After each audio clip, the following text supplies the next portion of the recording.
Ilalabas ko na ba yung video? Ibig sabihin yung pahayag ng Pangulo, Ayaw niya tinutulan, ng House Speaker. tinindigan ng House Speaker, hindi niya susundin? O siguro, hindi niya alam na may nakakuha ng camera. O hasa niya sinabi, hindi ko susundin yung gusto na yan na Pangulo. Ha? Delayed talaga ako. Nabibigla ako dyan. Dahil pa niya napasabog. Gano'n yan, ha? Sabi ko sa mga vlogger, Oh. sabi ko naman sa inyo, dito kayo tumutok lagi. Kung saan kayo nanonood, di ba? Ganon? Oo. Ang tindi naman yan. Hindi nga. Ako nagulat. Sabi ko, yung presidente ayaw mo sundin, House Speaker ka, di ba? Matindi. Hindi siya naging House Speaker kung hindi ginusto ng presidente yan. Oo. Walang utang na loob At yan. ito pa Nelson. sabi niya, Jen. Oh. Ba't kita susundin? Sandali ka na lang dyan. Oh, no. Oh, gosh. Sinabi yun? Nagulat nga ako. Ang sabi ay, ba't kita Ba't susundin? ka susundin? Sandali ka na lang dyan sa pwesto mo.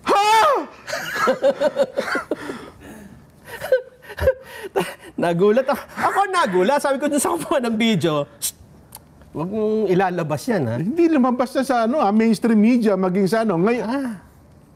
Ay, di ka lang, baka mapasubo tayo dyan, Nelson, ha? Baka napasubo na nga tayo. Kasi akala ko hindi pa tayo nagsisi... Naka-on air na ba tayo? On air na tayo. Ilang minuto na. Kita napapahanga ako. Paki-edit nyo po yung paki-delete nyo po yung nauna, ha? Nako, Private conversation. ang alam ko lang kasi ay manifest of support. Suporta para... Yun nga din yung nakita ko. Kaya ako nagtaka. Bakit sabi nung House Speaker, hindi siya susunod sa presidente? Nako. Ay, baka gusto mong panoorin yung video. Ako kasi napanood ko na. Sabi ko, magugulat si Jen dito pag napanood. Teka lang, tingnan ko muna. Ilan ba nanonood sa ating Baka mapasubo tayo dyan, Nelson, ha? Titingnan ko muna dito sa ating YouTube account. Pati ang Kuya Christian Libunaw, napateksto rin sa akin, no, ha? Yan. Ito, almost 4,000 na nanonood kayo sa atin sa isang channel natin. Pwede na siguro. Sige. Mabuti pa ba natin na 100,000? Ay, hindi na, sige. Masyadong tatagal, di sige po. Dito, talagang mariin yung tinutunan ng gusto ng Pangulo, ha? Alam ko, nagsalita, ha? Kasi nung sabi ko, nabasa ko lang yung maikling, parang transcript, Sabi ko, ba't ganun? Presidente, ayaw niya sundin.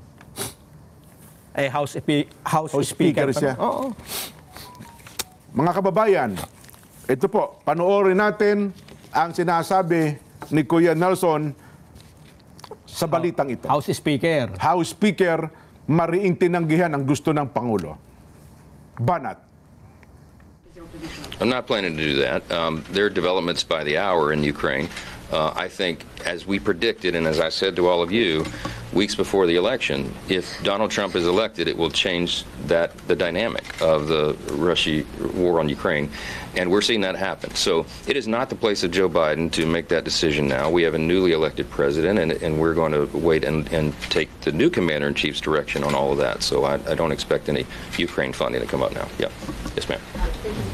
Yan po, tahasan sinabi po ni House Speaker Mike Johnson, si President Joe Biden, sandali na lang Mariin nga niyan tinanggihan. Kasi ang gusto pala ni President Joe Biden, suportahan pa yung... magdagdag pa ng puwersa sa Ukraine. Russian war on Ukraine. Pakiulit mo nga. Ang linaw na sinabi. Baka na magtaka kayo. Pakiulit nyo nga.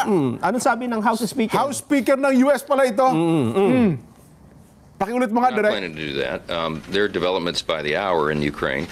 I think, as we predicted, and as I said to all of you, weeks before the election, if Donald Trump is elected, it will change the dynamic of the Russia war on Ukraine, and we're seeing that happen. So it is not the place of Joe Biden to make that decision now. We have a newly elected president, and we're going to wait and take the new commander-in-chief's direction on all of that. So I don't expect any Ukraine funding to come up now. Yeah. Yes, ma'am.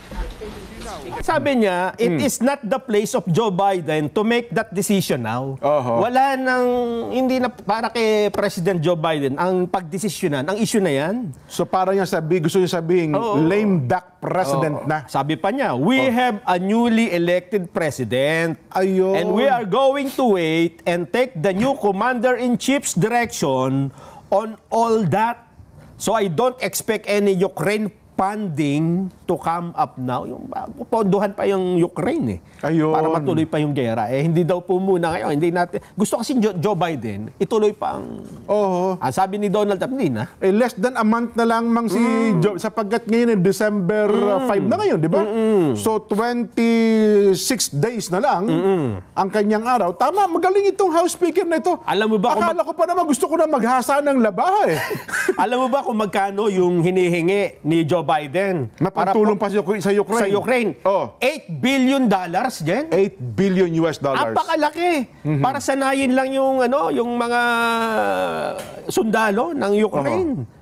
Kasama rin sa hiling ang $16 billion para sa Department of Defense sa pagkuha ng mga stocks na ipapadala sa Ukraine. Apakalaki nga ang halaga nito. Sabi ho ng bagong Pangulo ng Amerika, hindi ako ang presidente na sa Enero.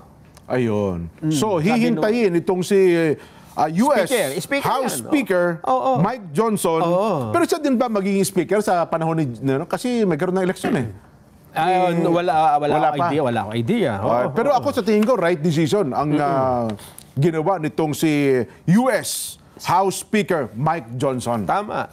At ako pabor ako, sumusuporta. Akala ko pa naman kanya, ninenervous ako. Kita mo yung kulay ko, nag-iba kulay ko, namutla ako Bakit? Bakit naman? Akala ko yung ibang speaker yung binabanggit mo Baka hindi tayo nagkaintindihan. Hindi lang tayo nagkaintindihan. Tayo ay 20 taon na nagpalatuntunan sa kindat at galaw mo pa lang, nagkakaintindihan tayo.